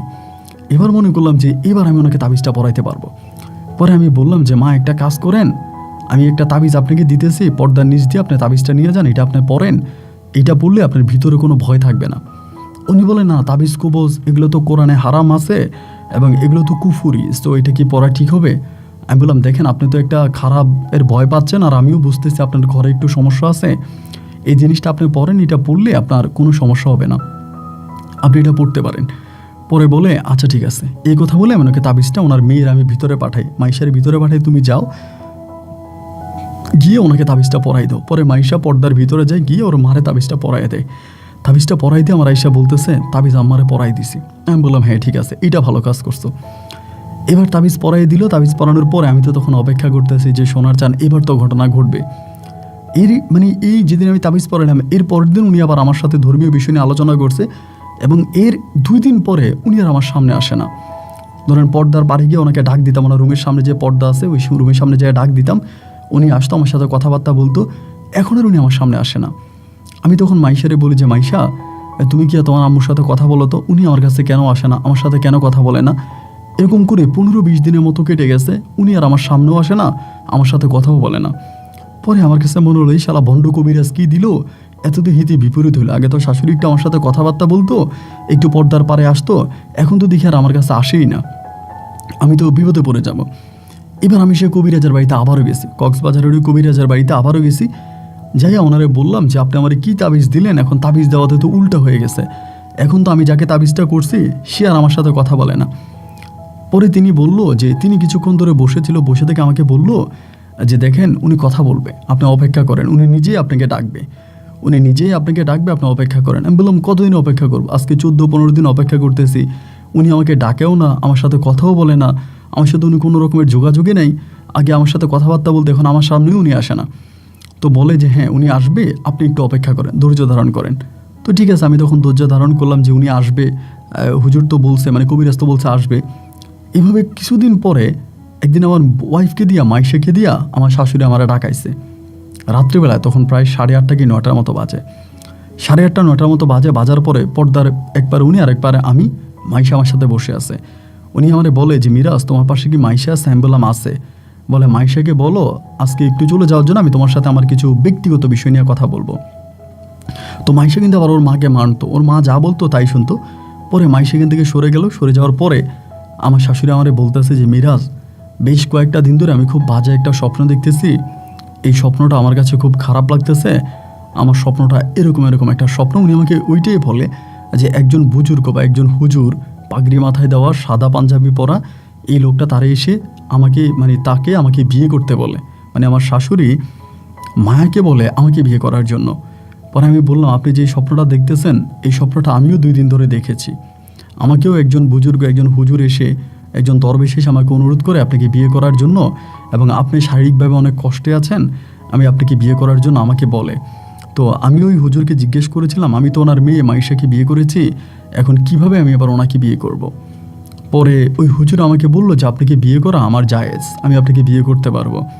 উনি বলল যে না, এটা কিভাবে সম্ভব, তোমার শ্বশুর বা সুলতান আলী মারা গেল কয় মাস হলো, আমি এখনই বিয়ে করব বা আমার মেয়ের জামাইকে, এটা আমার দ্বারায় সম্ভব হবে না, এটা আমি পারবো না। তবে এই স্বপ্নটা আমি কেন দেখতেছি, আমি যাতে এই স্বপ্নটা না দেখি, তুমি আমার সেই ব্যবস্থাটা একটু করে দাও, যাতে এই স্বপ্নটা আমি আর না দেখি, আমি স্বপ্নটা দেখতে চাই না, এবং এইসব কথা আমি কখনো আমার মুখেও আনতে চাই না, আমি এইসব থেকে পুরোপুরিভাবে মুক্তি চাই। তাই আমি বললাম আচ্ছা ঠিক আছে, সমস্যা নাই, আমি আপনার একটা ব্যবস্থা করে দিব। এবং এর পরের দিনে আমি আবারও সেই কবিরাজের বাড়িতে যাই। কবিরাজকে গিয়ে বললাম যে কথা আপনি আমারে বললেন এই কথা তো কাজ হইল না, এখন তো ঘটনা এরকম। উনি তখন আমাকে একটা পানির বোতল দিল, বলল আপনি এই পানির বোতল, মানে এই পানিটা ওনাকে খাওয়াই দিবেন, এই পানিটা যদি উনি খায় আপনার আর কোনো কিছু চিন্তা করার দরকার নাই, এই মহিলা আপনার উপরে পাগল হয়ে যাবে। উনি আমাকে একটা বোতলে পানি দিল, ওই পানিটা নিয়ে আমি আসার পরে আমি আমার শাশুড়িকে বললাম যে আপনি পানিটা পান করেন, ওইটা পান করলে আপনার ভিতরে আর কোনো খারাপ লাগা কাজ করবে না, বা আপনার যেই সমস্যাগুলো হচ্ছে এই সমস্যাগুলো আর হবে না। এই কথা বলে আমাকে পানিটা পান করাই দিলাম। এবং পানি যখন আমি ওনাকে পান করাই দিলাম ভাই, এই পানি পান করার পরেই ওনার ভিতরে সে অনুভূতি শুরু হয়ে গেল, মানে উনি মানসিকভাবে অনেকটা মানসিকভাবে একটু অন্যরকম হয়ে গেল। একদিন ঠিকই উনি হঠাৎ করে পর্দা সরিয়ে আমার সামনে চলে আসলো। যখন উনি পর্দা সরিয়ে আমার সামনে আসলো, আমি আপনাকে কি বলবো, আমার কাছে মনে হয় দুর্দান্ত একটা আগুনের ফুলকে আমি দেখতে পাচ্ছি। তার চোখ, তার নাক, তার মুখ এত সুন্দর, আমি পাগল হয়ে গেছি তারে দেখার পরে আমি আস্তে করে মাইশার এখান থেকে সরাই দিয়া আমি তার রুমে ঢুকে গেলাম। এবং তার কাছে যাওয়ার পরে আমি যেটা বুঝলাম যে সে আমার মাঝে আর তার মাঝে কোনো দেওয়াল রাখতে চায় না, সে এক কথায় আমার জন্য এরকম পাগল হয়ে গেছে। পানিটা যেদিন খাওয়াইলাম তার 2 দিন পরে আমি তার শরীরে পর্যন্ত স্পর্শ করলাম, কিন্তু এতে তার ভিতরে কোনো রকমের অনুভূতি জাগলো না, এবং সে নিজেই আমার শরীরে স্পর্শ করে। এবং আল্লাহ তুমি মাফ করো, বাস্তবতার জন্য কথাগুলো বলি, একটা পর্যায়ে হলো কি যে তার সাথে আমার ওই ধরনের সম্পর্ক বিয়ের আগেই হয়ে গেছে। এবং হয়ে যাওয়ার পরে সে আমাকে বারবার বলে এটা আমার জীবনে কি হয়ে গেল, আমি তো এটা কখনো হইতে চাই নাই, আমি পর্দাশীল একজন মানুষ ছিলাম, ধর্মীয় একজন মানুষ ছিলাম, আমি তো চাইনি আমার জীবনে এটা হোক, এটা আমার জীবনে কেন হলো, আমি এটা থেকে রেহাই চাই, আমি এটা থেকে মুক্তি চাই। আমি বললাম, যেটা আপনার সাথে হয়ে গেছে এটা তো পাপ, এবং এর থেকেও বড় পাপ তো পৃথিবীতে কিছু হতে পারে না। আমি তো আপনার সাথে জিনা করেছি, সো আপনি আমাকে বিয়ে করে ফেলেন, আর আপনি যদি আমাকে বিয়ে করেন তাহলে এই জিনা থেকে আপনি রক্ষা পাবেন, এই জিনা থেকে আপনি রক্ষা পাবেন, বা আমি যে জিনা করছি আমি আল্লাহর কাছে মাপ চাইবো, আল্লাহ মাফ করে দিবে, আপনি আমাকে বিয়ে করেন। উনি আমাকে বলে, আমার মেয়েও তোমার সংসার করবে, আমিও তোমার সংসার করব। এটা কেমন কথা হলো? আমি বললাম, এটা কোনো কথা না, আমি আপনার বিয়ে করব গোপনে, এটা কিন্তু কেউ জানবে না, এটা আমি কাউকে জানাবো না। উনি বলে, এটা কি গোপন থাকবে? আমি বললাম, হ্যাঁ গোপন থাকবে। আমি একদিন ওনাকে ডাক্তারের কথা বলে ঘর থেকে বের করে অনেক দূরের একটা হুজুরের কাছে নিয়ে যায়, আমার পরিচিত একটা হুজুর। সেই হুজুরের কাছে নিয়ে গিয়ে আমি ওনাকে কলমা করে বিয়ে করি, যদিও কোনো কাবিন হয় না, শুধুমাত্র কলমা করে বিয়ে করি, এবং বিয়ে করে আমি ওনাকে নিয়ে বাড়িতে চলে আসি। এরপরে মাঝে মাঝে আমি ওনার কাছে যাইতাম, মাঝে মাঝে মাইশার কাছে যাইতাম। এরকম করে মাইশা আবার প্রতিবন্ধী হলেও না, ওর মেধা কিন্তু অনেক ভালো ছিল, অনেক কিছু বুঝতো। এভাবে কিছুদিন পরে ও তখন বিষয়টা বুঝে ফেলে যে আমি ওর মায়ের কাছেও যাচ্ছি, আবার ওর কাছেও যাচ্ছি। এবং বুঝে ফেলার পরে ও যেটা করে সেটা হচ্ছে, ও আস্তে আস্তে করে বিষয়টা আমার আব্বাকে জানায় দেয়, আমার মাকে জানিয়ে দেয়। তখন আমার দাদা দাদি দুজনেই মারা গেছে, আমার বড় বোন আছে, বড় বোনকে জানিয়ে দেয়। তারা তখন এই বিষয়গুলো নিয়ে আমার সাথে জিজ্ঞাসাবাদ করে, এটা কেমন কথা, এটা তুই কী করতেছিস, এটা তুই কীভাবে করতেছিস, তুই তো একজন হুজুর মানুষ, কেমন পাপ করতেছিস। তখন আমি এই মায়ার প্রতি, আমার শাশুড়ির প্রতি আমি এতটাই আকৃষ্ট হয়ে গেছি যে আমি সব বলে গেছি। আমার তখন আর কিচ্ছু ভালো লাগে না, আমার শাশুড়ির আমার লাগবে। ওনার রূপ যৌবন, ওনার ভালোবাসার সব কিছু আমাকে পাগল করে দিয়েছে। একটা পর্যায়ে আমি তখন করলাম কি, যেহেতু সবাই আমাকে এইভাবে ধরছে, আমারে পাগল বানায় ফেলতেছে, আমি এটা কীভাবে করলাম, কেন করলাম, এত বড় অন্যায় আমি কীভাবে করলাম। এবং একটা পর্যায়ে আমি তখন আমার শাশুড়ি মায়াকে নিয়ে গ্রাম থেকে পালিয়ে যাই। তখন অনেকগুলো টাকা আমার কাছে ছিল, অনেকদিন ধরে জমি জমা বন্ধক টন্ধক দিয়ে প্রচুর টাকা আমার কাছে। এই টাকাগুলো নিয়ে আমি তখন মায়ার সাথে এই জায়গা থেকে, ওই গ্রাম থেকে পালিয়ে যাই। পালিয়ে গিয়ে চট্টগ্রাম শহরে আমি একটা বাসা ভাড়া করি। বাসা ভাড়া করার পরে আমার শাশুড়ি আর আমি একই সাথে থাকতাম, একসাথে আমরা থাকতাম। এভাবে উনি আমার সাথে 3 মাসের মতো ছিল। এই 3 মাস আমি আমার পরিবারের কারোর সাথে কোনো যোগাযোগ রাখি নাই, পরিবারের কারোর সাথে টোটালি কারোর সাথে কোনো যোগাযোগ রাখি নাই। আমার আত্মীয় স্বজন যারা আছে বা আমার বাবা মা যারা আছে, কারোর সাথে কোনো যোগাযোগ আমি টোটালি রাখি নাই। না রাখার পরে আমি অলওয়েজ ওনাকে নিয়ে 3 মাস ওখানে পড়ে আছি। 3 মাস পরে তাবিজের পাওয়ার শেষ না কি শেষ আমি জানি না, উনি হঠাৎ করে কেমন করে জানি উনি চেঞ্জ হয়ে যাচ্ছে। মাঝে মাঝে ওনার ব্রেন কাজ করে না, মাঝে মাঝে আমাকে চিনতে পারে না, মাঝে মাঝে আমার বলে, তুই কে, আমি তোরে চিনি না। এরকম করে আমার সাথে আচরণ করে, কথাবার্তা বলে, এবং আমিও বুঝি না যে উনি এরকমটা কেন করতেছে। এবং 3 মাস পরে আস্তে আস্তে করে ওনার ভিতরে মানসিকভাবে পরিবর্তন চলে আসে। আমি তখন ওই কবিরাজের কাছে আবারও যাই, কবিরাজ আমাকে পুনরায় আবারও তাবিজ দেয়। আমি সেই তাবিজ আবারও আমার শাশুড়ির গলায় পরাই, শরীরে পরাই, কিন্তু এরপরে আর কোনো কাজ হয় না। 3 মাস পরে উনি সম্পূর্ণ পরিবর্তন হয়ে যায়, এবং পরিবর্তন হয়ে গিয়ে তিনি একরকম পাগল হয়ে যায়, এবং পাগল হয়ে যাওয়ার পরে তিনি কি করবে না করবে ঠিক বুঝতে পারে না। এবং এরকম করে প্রায় 4.5 মাসের মতো আমার সাথে থাকে। 4.5 মাস পরে তিনি আমার সাথে যেখানে থাকে ওইখান থেকে পাগল হয়ে তিনি তার গ্রামের বাড়িতে চলে যায়। ওনার মেয়ে মাইশা কিন্তু তখনও আমার আব্বা আম্মার সাথে, এবং গ্রামে যাওয়ার পরে সবাই ওনার সাথে চিচি করে যে, এটা তুই কী করলি, মেয়ের জামাইয়ের সাথে পালাই গেলি, মেয়ের জামাইয়ের সাথে খারাপ কাজ করলি, মেয়ের জামাইকে বিয়ে করলি। সবাই ওনাকে ধুচ্চার করে। সবাই যখন ওনাকে এই ধরনের কথাগুলো বলে, উনি মানসিকভাবে তখন আর নিতে পারে না, এগুলো আর উনি সহ্য করতে পারে না। এভাবে মাস দেড়েকের মাথায় উনি সম্পূর্ণ পাগল হয়ে যায়। এরকম পর্দাশীল একটা মানুষ, যিনি কখনো খারাপ কাজ কখনো চিন্তাই করতে পারে নাই, এতটা পর্দা করতেন, নামাজ পড়তেন, দিনের পথে চলতেন, এবং বেশ কয়েকবার হজ করা একটা মানুষ, তার সাথে এরকম ঘটনা ঘটে গেছে। উনি এগুলো সহ্য করতে পারে নাই, এবং না করতে পেরে উনি মানসিকভাবে অনেকবার আত্মহত্যা করার চেষ্টাও নাকি করেছিল। এটা তো তখন আর তো আমি গ্রামে যাই না, আমি জানি না, এগুলো পরে আমি জানতে পারি। উনি অনেকবার আত্মহত্যা করার চেষ্টা করে, বাট উনি আত্মহত্যাও করতে পারে না, এবং শেষ অবধি উনি এই টেনশন করতে করতে একটা সময় পাগল হয়ে যায়, মানসিকভাবে সম্পূর্ণ পাগল হয়ে যায়। এবং পাগল হয়ে যাওয়ার পরে উনি কারোর সাথে কথা বলে না, ঘরের মধ্যে একা একা বসে থাকে, যাকে পায় তাকে মারতে যায়, এরকম একটা পরিস্থিতি ওনার ভিতরে চলে আসে। আমি তো তখন মোবাইল ফোনের মাধ্যমে বাড়িতে তখন খোঁজ খবর নিতাম কি হচ্ছে না হচ্ছে। আমি তো জমিটা আমার সব বন্ধক দিয়ে দিছি, যত জমি জমা আছে সবই বন্ধক দিয়ে দিচ্ছি, কোনো জমি আমি আর রাখি নেই, যত জমি জমা আছে আমি সব বন্ধক দিয়ে দিচ্ছি। বন্ধক দেওয়ার পরে আমি আমার মতো করে তখন চট্টগ্রাম শহরে পড়ে আসি, শুনতেছি এমন ঘটনা, উনি পুরোপুরি পাগল হয়ে গেছে। ঘরের ভিতরে বসে থাকে, কারোর সাথে কথা বলে না এবং খায় না দায় না, এক অন্যরকম অবস্থা তখন ওনার হয়ে গেছে। এভাবে তখনও তো আমার বউ মাইশের সাথে আমার কোনো তালাক হয় নাই, ডিভোর্স হয় নাই, কোনো কিছু হয় নাই। মাইশা তো তখন আমার বউ হিসাবেই আছে। যাই হোক, এর কিছুদিন পরেই, মানে কিছুদিন পরে বলতে এই ঘটনার প্রায় 7 মাস পরে, 7 মাস পর হঠাৎ আমার মা মারা যায়। 7 মাস পর আমার মা মারা যায়। মা মারা যাওয়ার পরে আমি তখনও চট্টগ্রাম শহরে, মা মারা গেছে এটা খবর পাইছি। খবর পাওয়ার পরে আমি তখন বাড়িতে গেছি মায়ের লাশ দাফন করার জন্য। তো মায়ের লাশ দাফন করার জন্য গেছি। মায়ের লাশ দাফন হয়েছে মাগরিবের নামাজের পরে। তো মাগরিবের নামাজের পরে মায়ের লাশ দাফন করছি। দাফন করে রাতের বেলায় আমার বউ মাইশা আমার সাথে ঘুমাবে না। ও আমার বাড়িতেই আছে কিন্তু আমার সাথে ঘুমাবে না। আমি যেদিন ওর মানে ওদের বাড়িতে গেছি, মানে আমার বাড়িতে গেছি, ওই দিন মাইশা তখন করলো কি, আমাদের বাড়ি থেকে ওর মায়ের কাছে চলে গেছে। ওর মা তখনও পাগল, ওর পাগল ভালো, এই মানে আধা পাগল আধা ভালো এগুলোর মধ্যে আছে। তখন সে করলো কি, তার মায়ের কাছে চলে গেছে। রাতের বেলা তার মায়ের সাথে ছিল, মায়ের সাথে ছিল। পরের দিন সকালবেলা আমি ঘুম থেকে উঠছি প্রায় 8টা কি 8:30টার মতো বাজে, এরকম সময় 8টা 8:30 বাজে ঘুম থেকে উঠছি। ঘুম থেকে ওঠার পরে আমি হাত মুখ ধুইছি, হাত মুখ দিয়ে বের হয়েছি। তা আমি তো অনেকগুলো জমি বন্ধক দিয়ে রাখছি মাইশাদের, মানে সব জমি আমি বন্ধক দিয়ে রাখছি। জমি টমিগুলো দেখে আমি এদিক থেকে আসতেছি, মানে ঘরের কোণা দিয়ে আমি হাইটে হাইটে আসতেছি। এমন সময় মাইশা দেখি ঘরের ভিতরে জানালা দিয়ে আমাকে ডাক দিচ্ছে যে, মিরাজ ভিতরে আসো। তো ডাক দিল, ওর মাও তো ভিতরে, আমি জানি ওর মা তো পাগল, এটা আমি জানি। আর আমি বললাম যে ভিতরে যাবো না, আমি এদিকেই আছি। বলে না ভিতরে আসো, কথা আছে। তো কথা আছে বলে যখন ডাক দিলাম, আমি তখন ভিতরের দিকে ঢুকলাম। ঘরের ভিতরে ঢুইকা মাত্র ধরেন আপনার ভিতরে, ঘরের ভিতরে ঢুকছি, ঢুকলাম মাত্র দাঁড়াইছি, এমন সময় হঠাৎ করে কোত্থেকে যেন ওর মা লাফ দিয়া পড়ে। মা কোত্থেকে জানি আসে, আইসে আমার লাফ দিয়া ধরেন আমার গলার ভিতরে একটা প্যাঁচ দিয়া দেয় রশির মতো করে। গলার ভিতরে রশির মতো করে একটা প্যাঁচ দিয়ে দেয়। প্যাঁচ দিয়ে দিলে আমি জায়গার মধ্যে পড়ে যাই, ওই জায়গার মধ্যে পড়ে যাই। আমি তো তখন খুব হ্যাংলা হয়ে গেছিলাম, শুকিয়ে গেছিলাম, পড়ে যাই। এবং পড়ে যাওয়ার পরে উনি দপ করে আমার বুকের উপরে বসে যায় এবং ওনার ভিতরে এক অন্যরকম শক্তি তখন কাজ করতেছে। আমি বুঝতে পারলাম যে ওনার সাথে উনি নাই, ওনার মাঝে অন্য কোনো জিন এসে ঢুকে পড়ে। আমাকে ওই ফ্লোরের মধ্যে শোয়াই ফেলেই মানে মাইশা তখন বারবার ওর মাকে ধরতেছে, মানে আমাকে ছুটানোর জন্য। ওই তখন মাইশাকে এইভাবে মানে হাতে ঝাড়ি মারে, ধাক্কা মারে। মাইশা পড়ে যায়, পড়ে গিয়ে মাইশা এক সাইডে মাথা ফেটে যায় নাকি আমি জানি না, মাইশা আর আসে না।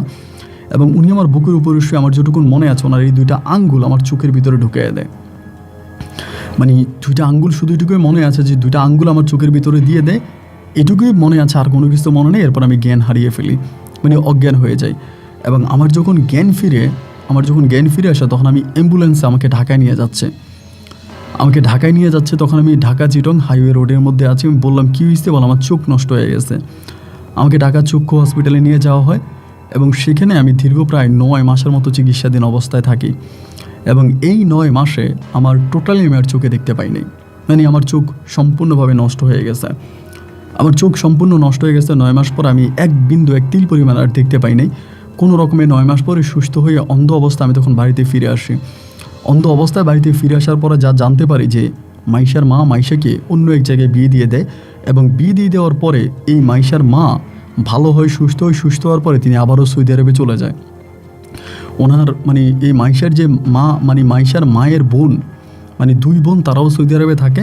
মাইশার আম্মা তাদের কাছে চলে যায় সৌদি আরবে, মানে মায়া তাদের কাছে চলে যায়, সৌদি আরবে চলে যায় এবং মাইশাকে অন্যত্রে বিয়ে দিয়ে দেয়, অন্য একটা ছেলের কাছে বিয়ে দেয়। ওই ছেলে তখন এই মাইশাদের যত জায়গায় সম্পত্তি যা আছে সব কিছু ওই ছেলে ভোগ দখল করে।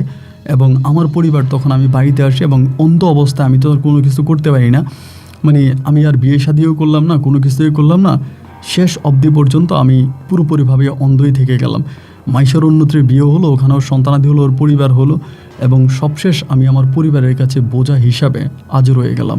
আমার মা তো মারাই গেলাম, পরে আমার বাবাও মারা গেল। আমার বড় বোনের, একেবারে আমার বড় যে বোন আছে, ওই বোনের বাসায় আমি থাকি। ওই বোন আমাকে আশ্রয় দিয়েছে, ওই বোনের বাসায় আমি থাকতেছি।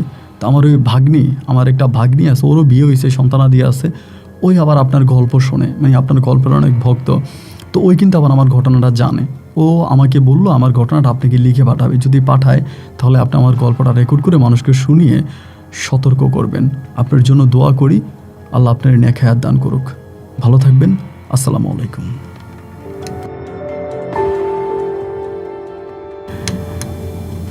প্রিয় বন্ধুরা, সবাইকে অনেক বেশি ধন্যবাদ এই পর্যন্ত আমার সাথে থেকে চট্টগ্রামের ভাই মিরাজ হোসেনের জীবনের এই হৃদয় কাঁপানো বাস্তব গল্পটা শোনার জন্য। বন্ধুরা, আমি একটা কথা বারবার বলি যে আপনি পৃথিবীতে কোনো পাপ করলে সে পাপের কিছুটা আপনি ভোগ করবেন দুনিয়াতে এবং বাকিটা ভোগ করবেন আখেরাতে, মানে মৃত্যুর পরে। আপনি যদি কোনো অপরাধ করেন দুনিয়াতে আপনি শাস্তি পাবেনই, সেটা হোক কম পাবে, সেই শাস্তি পেয়েই আপনি মরবেন এবং বাকি শাস্তিটা আপনি এরপরে পাবেন। যা মিরাজ করেছে তেনাকে আমি প্রথম থেকে হুজুর বলি নাই, এখনও বলি না তিনি কোনো হুজুর, তবে তিনি যা করেছে তার রীতিমতো এর থেকেও বড় অপরাধ হতে পারে না। একজন নেককার মহিলার ইজ্জত দিয়ে তিনি খেলা করেছেন। দুনিয়াতে আল্লাহ তাকে অন্ধ বানিয়ে দিয়েছে এবং মৃত্যুর পরে তার জীবনে কি হবে তা আল্লাহই ভালো জানে। তবে একটা জিনিস, আল্লাহ চাইলে সবাইকে মাফ করে। আমি মিরাজকে বলেছিলাম আপনি আপনার শাশুড়ির সাথে যোগাযোগ করেন, তার কাছে ক্ষমা চান, তিনি যদি আপনাকে মাফ করে হয়তো আল্লাহ আপনাকে মাফ করে দিতে পারে। বন্ধুরা, এই গল্প নিয়ে আপনার কোনো মতামত থাকলে কমেন্ট বক্সে লিখবেন। আর যেখানে এই বিদায়, ইনশাল্লাহ দেখা হবে অন্যদিন অন্য কারো বাস্তব জীবনের গল্প নিয়ে। যারা এখন আমার ব্লগ চ্যানেলটা দেখেন নাই, আমার ব্লগ ভিডিও দেখেন নাই, তারা আমার ব্লগটা দেখে নেবেন। চ্যানেলের ডিসক্রিপশনে আমার ওই চ্যানেলের লিঙ্ক দেওয়া আছে। কাশ্মীরের সৌন্দর্য চোখে না দেখলে বিশ্বাস করা যায় না। দুনিয়াতে যাকে মানুষ জান্নাত বলে আখ্যায়িত করেছিল, সেই জান্নাতেরই কিছু একটা অংশ আপনাদেরকে দেখাবো। ভিডিও দেখার অনুরোধ রইল। সবাই ভালো থাকবেন, সুস্থ থাকবেন। আর যেখানে বিদায়, আল্লাহ হাফেজ অ্যান্ড আসসালামু আলাইকুম।